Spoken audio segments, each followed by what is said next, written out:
So in this video, I'm going to discuss the count the number of goods partition problem we're talking today's LEETCODE challenge. So if you have any doubt regarding this, you can ping me up on Instagram. Even you can join my Discord server. I'll provide both the links in the comment section. I'll pin them. So in this problem, it is given that you're given an array and you have to partition the array into contiguous subarrays so that no two subarrays are having the same have the same number in it. So basically for this, all the elements are different, so we can make 1 2 3 4 1 2 3 1. So there are total 2 to the power 3 possibilities, right? 2 to the power 3, sorry, 2 to the power 3 possibility, that is 8. For this, all of them are same, so only one possibility is over here. And for this one and this one, okay, so we have to group these two ones into one group. So if we are grouping these two ones into one group, either we can make this or make the whole thing. Okay, so there are two possibilities. That is, if you notice one thing, so this is 2 to the power 0, this is 2 to the power 1, right? So first of all, you need to find out how many partitions that we can make, and then like how many partitions sorry, how many maximum partitions we can make. Okay, and then we can find the total number of partitions. So for this, the maximum number of partitions is 1 and 2, right? There are 2. For this, the maximum number of partition is only 1. And for this, it is 1 2 3 4, because all of them is different, right? So there is 4. So see one thing, 1 4 and 2, right? So see, it is 2 to the power, so let's say this is k. Okay, this is k, so it is basically 2 to the power k minus 1. That is 2 to the power 2 minus 1, 2 to the power 1 minus 1, 2 to the power 4 minus 1. Okay, so this is clear. Now how we are going to find the number of partitions possible? So what we can do is run an array from 0 to n minus 1, sorry, so from 0 to n minus 1, and check what is the last index of nums I. Okay, what is the last index? So if the last index of nums I is the current index of I, that means that element occurs only one time. So we can ignore that portion and make number of partitions plus plus. Okay, no problem. But if it is not so, so we have to run the loop from j equal to 0 to the last index of nums I, right?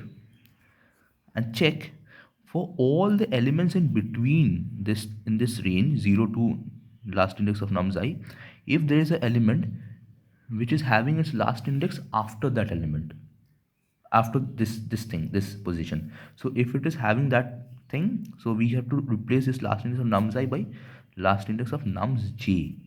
Okay, like you get it.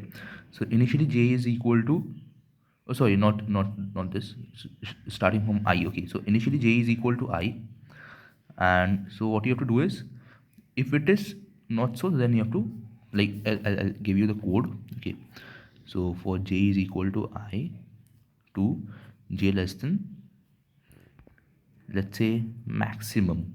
Okay, we don't know what is maximum for now. So initially maximum is last index of nums I. Okay, clear. Now the value of maximum is going to change by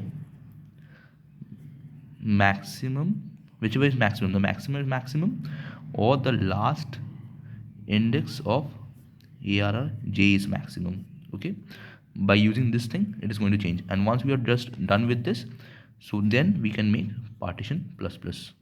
So partition plus plus. Okay, like over here we made. Okay, so that is for this 1 2 1 3. So let me modify this thing. So let's say it was 1 2 1 3 2. Okay, so if you notice one thing, at this position you have to take all of these elements. Now since we have to take both this one, so all the elements that are in between, that is this 2, is also has to be included, and again this 2 is connected to this 2, right?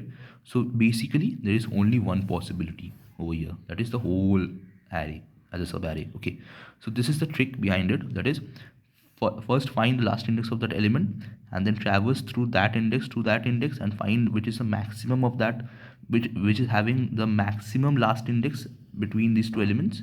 So that is for this 2, this is the last. Okay, now let's take another example. So let's say 1 2 1 3 2 3. Okay, now see one thing. So for this one, this 2 has to be included, and since this 2 comes in between them, so the last index of 2 is this thing has to be included, so we're including all of them, right? Now since we are including all of them, so 1 is already done, 2 is already done, and 3 is remaining, so 3 is also included in this element, and 3 is connected to this, so we are basically taking all the elements. Okay, so you get it, like how this happens. So this is a little bit complex, but if you get this thing, so you'll get it. Okay, so basically after performing every operation, so let me give you the pseudo code. I equal to 0 to n minus 1, and if last index of nums I is equal to I, then directly make partition plus plus, and if it is not so, make maximum is equal to last index of nums I, and then run a loop from j is equal to I to maximum I plus plus, and if last index of nums j is greater than maximum, then you have to replace the value of maximum with last index of nums j, and after you're done with this for this else also you have to make partition plus plus. Okay, I hope this is clear. So this is how this works. So if you get this code clearly, so this is how it works. That's it. Thank you from my side. Thank you.